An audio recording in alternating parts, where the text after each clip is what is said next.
língua portuguesa hoje, para os 7º anos, será sobre o uso dos numerais. Numeral. Os numerais são as palavras que vão atribuir quantidade aos seres ou objetos, denotando a eles um valor definido.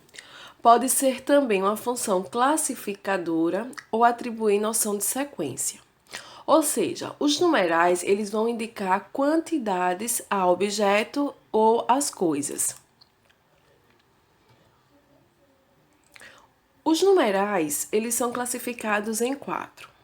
São eles os cardinais, os ordinais, os multiplicativos e os fracionários.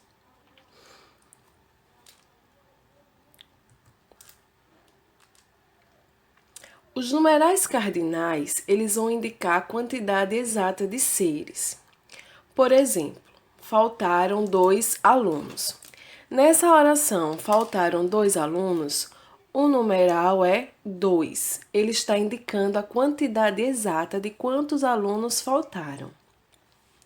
Nesse outro exemplo, comprei 3 lápis. O numeral é 3. Está indicando que foi comprado 3 lápis. Ou seja, os numerais cardinais, ele indicam quantidade de seres ou de objetos. Tem outro exemplo. Ontem gastei 10 reais. O numeral 10 está indicando uma quantidade. Então, logo que o numeral indicar uma quantidade, ele é classificado como numeral cardinal.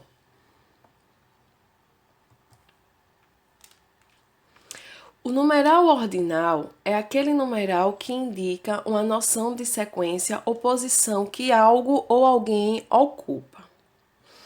Tem aqui o exemplo. Os alunos do 8º ano ocuparam a 2ª colocação na gincana realizada pela escola.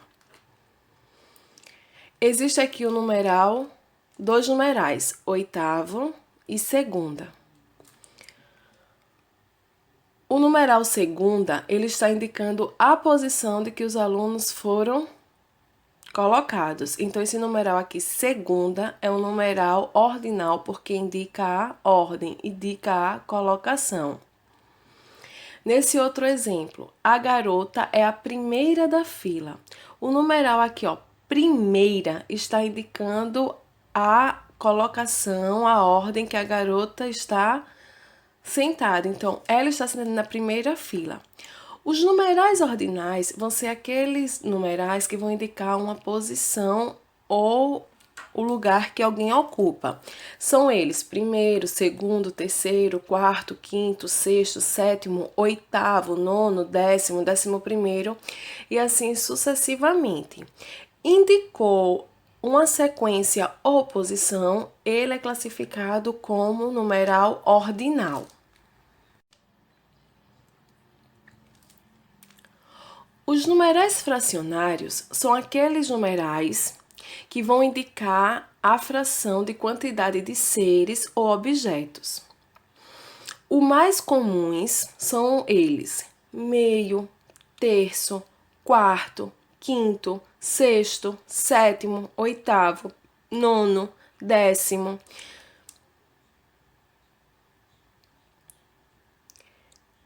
Vigésimo, centésimo, milésimo, milionésimo, empregados como equivalentes de metade, terça parte ou quarta parte. Temos aqui esse exemplo: apenas 1/3 dos 30 alunos do 8º ano compareceu à amostra cultural da escola. Observe que nós temos 2 numerais, 1/3 e 8º. Sendo que apenas 1/3, esse numeral aqui, ó, 1/3, ele é classificado como numeral fracionário, porque está indicando a fração de uma quantidade de alunos que compareceram à amostra da escola.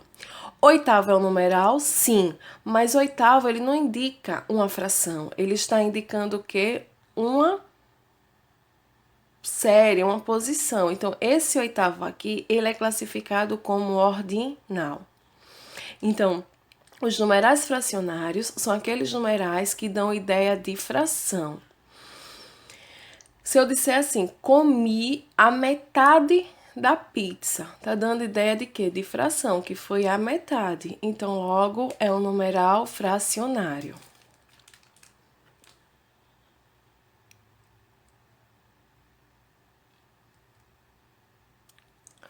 Os multiplicativos, eles expressam a multiplicidade dos seres ou a multiplicação de uma quantidade. Os alunos do 7º ano não arrecadaram o triplo da quantidade de alimentos do 8º ano para a gincana. Nessa oração, existem 3 numerais: 7º, triplo e 8º. Só que eu quero saber o multiplicativo. O multiplicativo dá ideia de quê? Multiplicação. Então, logo, triplo está dando ideia de multiplicação. Quando dá uma ideia de multiplicação, ele é classificado como multiplicativos. 7º e 8º dá ideia de colocação. Então, sempre que dá ideia de colocação ou posição, ele é classificado como ordinal. Então, relembrando,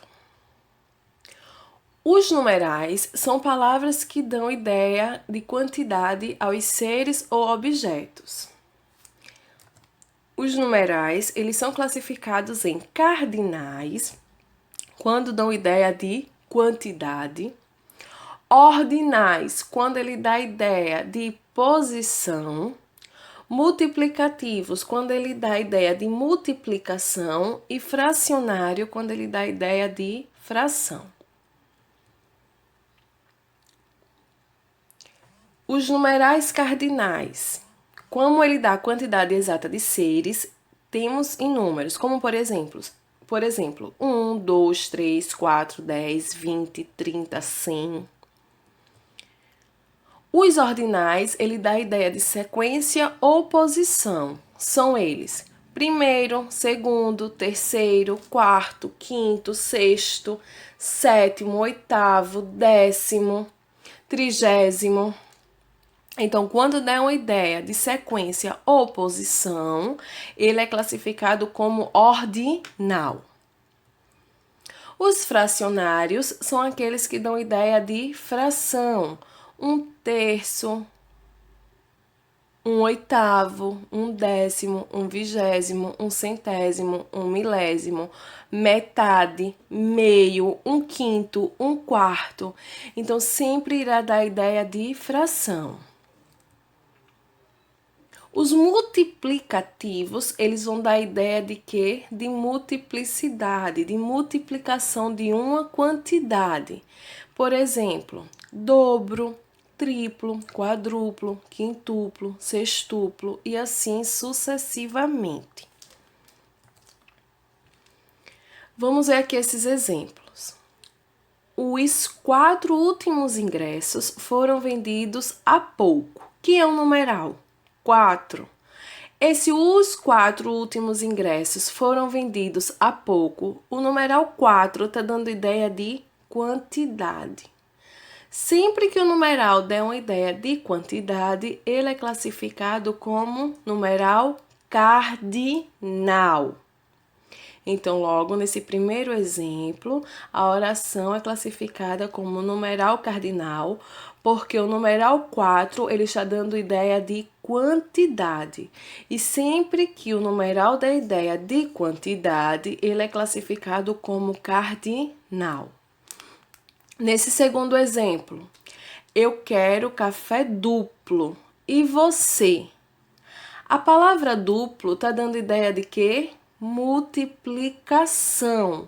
Então, sempre que der ideia de multiplicação, o numeral é classificado como numeral multiplicativo. Logo, nessa oração, eu quero café duplo e você, o numeral é duplo, tá dando ideia de multiplicação, então logo ele é um numeral multiplicativo. Olá, chicos e chicas, como é que vocês estão? Muitas saudades de vocês, saudades das nossas aulas pessoalmente, né? Mas enquanto tudo isso não passa, vamos estar fazendo da medida do possível, né? Vamos estar estudando, tá? Não deixe de estudar em casa. O que vocês não conseguirem entender, fala comigo, tá certo? Vocês podem entrar em contato comigo tanto pelo e-mail quanto pelo Instagram, para que a gente possa estar tentando resolver as dúvidas que vocês tiverem ao longo desses dias, né? Ao longo desse tempo que a gente tá com essas aulas online, com esse método. Vamos lá. Antes de iniciar o conteúdo, já peguem aí o material de vocês, peguem o livro, caderno que vocês forem precisar, já deixa aí tudo certinho, certo? E vamos lá. Observem essas palavrinhas.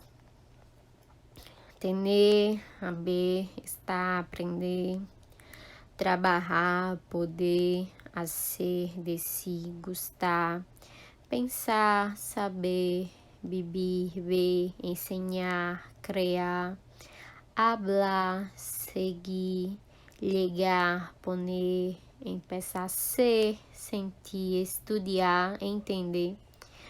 O que são essas palavrinhas mesmo, pessoal? Não sei se vocês sabem. Mas a que classe gramatical pertencem essas palavras? Essas palavras são o quê? E aí? Conseguem dizer a que classe gramatical pertencem essas palavras? Muito bem, se você falou verbo, está certo. São verbos, certo? Vocês sabem que verbos são aquelas palavrinhas que expressam o quê? Uma ação. Muito bem. Vamos lá. O assunto de hoje é esse, que também está no nosso livro, certo? Verbos irregulares em presente de indicativo que cambiam as consonantes. Esse em presente aqui, esse em é com N, tá? É porque o corretor toda vez corrige, né? Achando que é em português. Mas esse em aqui é com N, certo?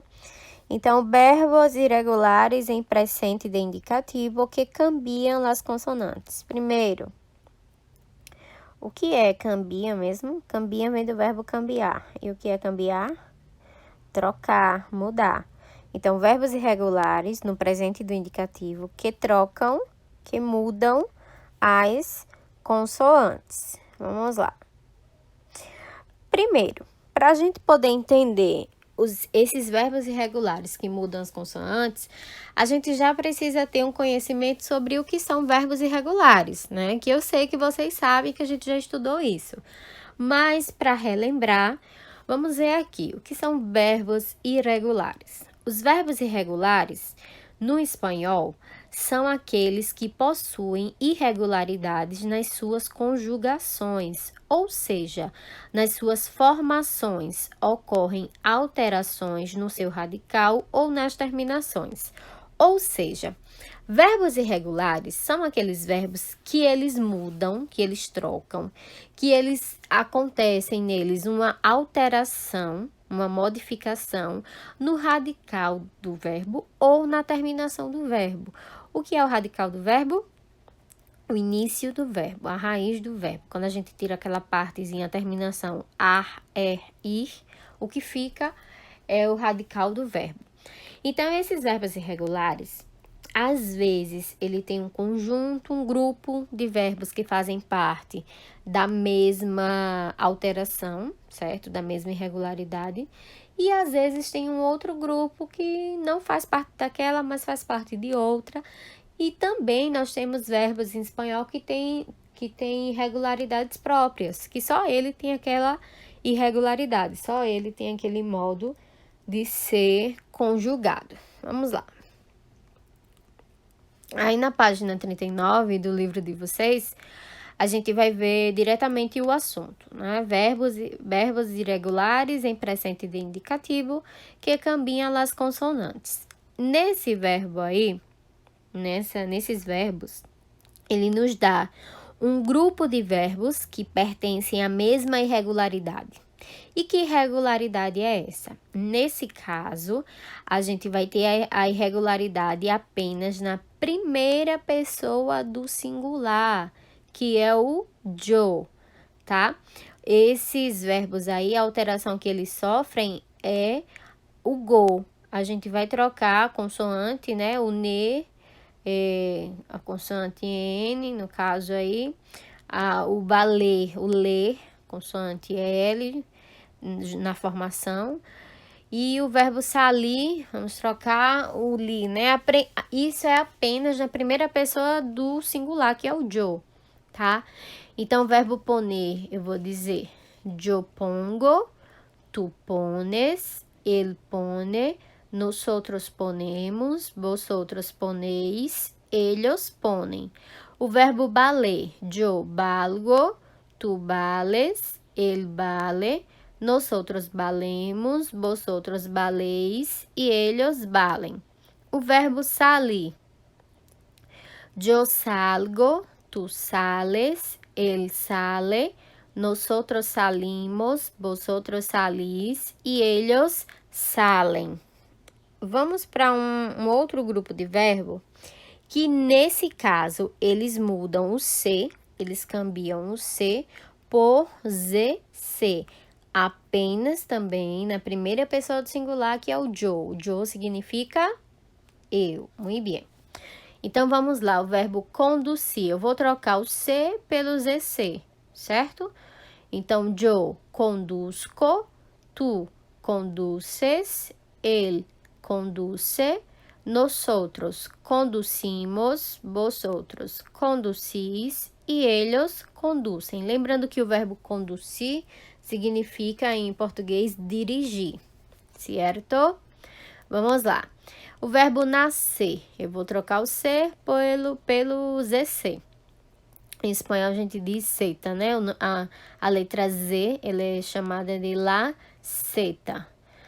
Então, yo nasco, tu naces, él nace, nosotros nacemos, vosotros naceis e ellos nascem. O verbo agradecer, também vou trocar o C pelo ZC. Então, yo agradezco, tu agradeces, él agradece, nosotros agradecemos, vosotros agradeceis e ellos agradecem, certo? Aí na página 40, nós temos já uma outra irregularidade. Observem que a gente já viu duas, certo? Vimos 3 verbos em cada uma. Agora já vamos para outra irregularidade. Todos esses são verbos irregulares, mas cada um tem as suas regras, tem as suas... Às vezes vocês têm mania de dizer que verbos irregulares são verbos que não têm regras, né? Que não seguem regras, mas está errado. Verbos irregulares seguem regras, sim, mas são regras diferentes das demais, certo? Então, o verbo cair, nessa conjugação, nessa irregularidade, nessa mudança, a gente vai trocar o C pelo G, apenas na primeira pessoa do singular, que é o Joe. Então, vamos lá, o verbo cair. Yo caigo, tu caes, ele cai, nosotros caemos, vosotros caeis e ellos caem. O verbo traer. Yo traigo, tu traes, él trae, nosotros traemos, vosotros traéis e ellos traem. Verbo hacer. Yo hago, tu haces, él hace, nosotros hacemos, vosotros hacéis e ellos hacen, certo? Vamos ver uns exemplos aqui, ó. Vou dar um tempinho, vocês param aí, tentam responder esses exemplos. Então, primeiro aí, yo, aí vai conjugar o verbo salir, de mi casa a la misma hora.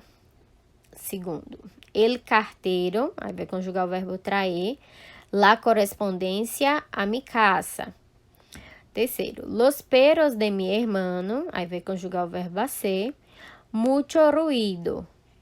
Quarto, este libro vai conjugar o verbo valer, $2. Las hojas, vai conjugar o verbo cair, de los árboles. E donde, vai conjugar o verbo poner, usted los libros. Para a gente conjugar um verbo, o que é que a gente precisa identificar primeiro? A pessoa da frase, o pronome da frase. Se você identifica o pronome da frase, aí você consegue conjugar o verbo de acordo com o pronome. Porque eu não posso conjugar um verbo, por exemplo, se é o verbo em yo e eu conjugar um verbo em nosotros. Se a frase está em yo, eu tenho que conjugar o verbo na pessoa yo. Conjuga o verbo em cada frase de acordo com o pronome, certo? E depois de vocês terem já tentado aí responder, vamos para o resultado. Então, ó, yo salgo de mi casa a la misma hora. El cartero trae la correspondencia a mi casa. Los perros de mi hermano hacen mucho ruido. Este libro vale $2. Las hojas caen de los árboles. E donde pone usted los libros, certo? Agora vocês vão responder as atividades do livro. Na página 40, primeira questão. Elige el verbo correcto del quadro e completa as frases, conjugando-lo em presente de indicativo. Aí você vai ver qual verbo que se encaixa em cada frase, dependendo do contexto, e conjugar ele no presente de indicativo. Lembrem que esses verbos são irregulares, então eles têm que seguir as regrinhas da irregularidade, certo? Aí na página 41, segunda questão, busque o verbo a ser conjugado em presente de indicativo em la sopa de letras. Aí vocês vão procurar aí o verbo a ser na sua conjugação, né, em quase todas as pessoas aí, e vai circular, marcar texto, vocês que sabem. Na página 42, vocês vão responder essa atividade, tá? Podem consultar a internet. Monumentos famosos. Então, junto com um amigo, você pode fazer com alguém da sua casa. Busca informações sobre os monumentos abaixo. Então, tem aí os nomes dos locais, dos monumentos, que vocês vão pesquisar esses monumentos em livro ou internet e vão escrever algumas curiosidades sobre eles, algumas informações sobre ele, certo? Página 41. Vai responder, né? Começa na 40. 40, a 41, a 42 e a 43.